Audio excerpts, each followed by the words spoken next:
Hello there, this is Piroshka Bara coming to you from Bara International Group Incorporated Professional Services.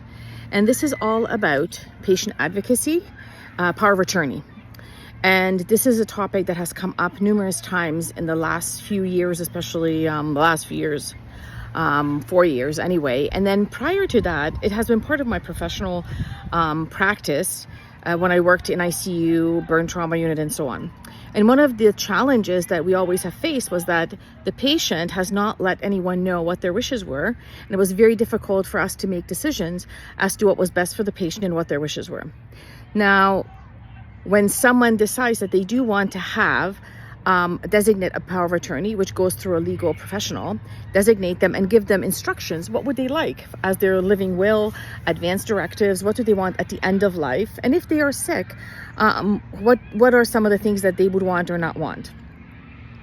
Now, there's two issues with this that I have identified. Number one, people just don't do it, or they don't do it soon enough, meaning they forget about it, they don't talk about it, and then they leave it to the last minute as to who's going to be the power of attorney, and for both finance and for personal care.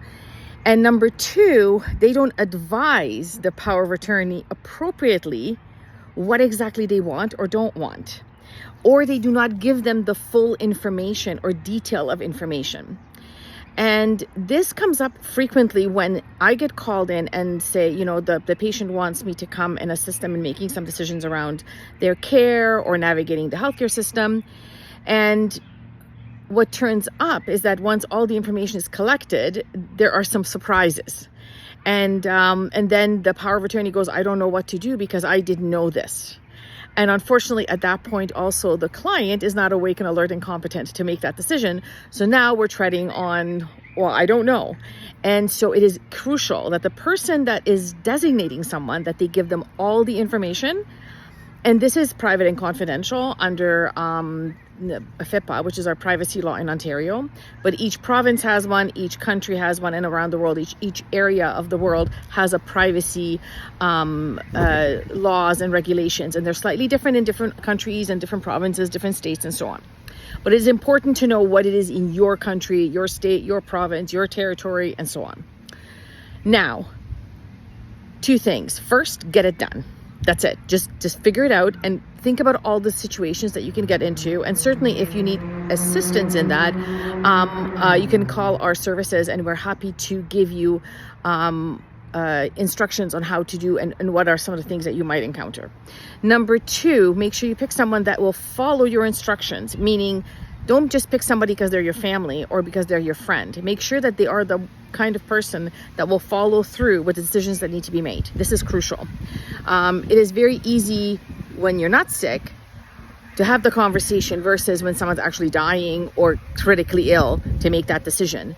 And we see this too often that it's very difficult to make, even when they know what the wishes were. And usually one or two people finally make a decision, say, that's it, let's do this, or let's not do this, or we would like this because we know that this is what they would want. So those are really two important things. Make sure you get it done, and also that you impart the information, accurate information, to the person that has the power of attorney. The last little bit that I have discovered over time, and now just to say this, I used to teach this in jurisprudence courses to nurses. Obviously, I have applied this in my practice when I worked as a registered nurse in ICU and in other areas like burn unit and surgical units, cardiac surgery and neurotrauma, med-surg, also in management and also in education.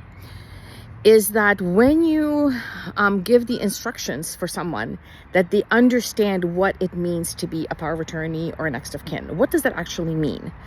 Power of attorney carries a lot more legal right or weight with it, especially when it comes to finance.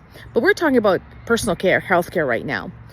And the really important piece here is that for healthcare and personal care, as long as the patient is competent, meaning they know who they are and they can make decisions, the power of attorney doesn't make decisions for them. They can carry out instructions by the client or the patient, but they are not making decisions for them yet. Once they're not competent, and there are ways to deem someone not competent, meaning they do on a competency assessment if that is required, or if they are in a coma, or they are purposely put on a ventilator and are sedated or paralyzed, or whatever it may be the case that they have to do an ICU, then they are not able to make the decision. In that case, the POA will do that. It's really important to understand the role of what it is to be a power of attorney. It is very important to understand when that kicks in. And also, it's really important to understand, get it done and give the right information so that they can make good decisions. So for now, I'm signing off as your patient advocate. And hopefully this was very helpful. Let me know in the comments. Take care. Bye.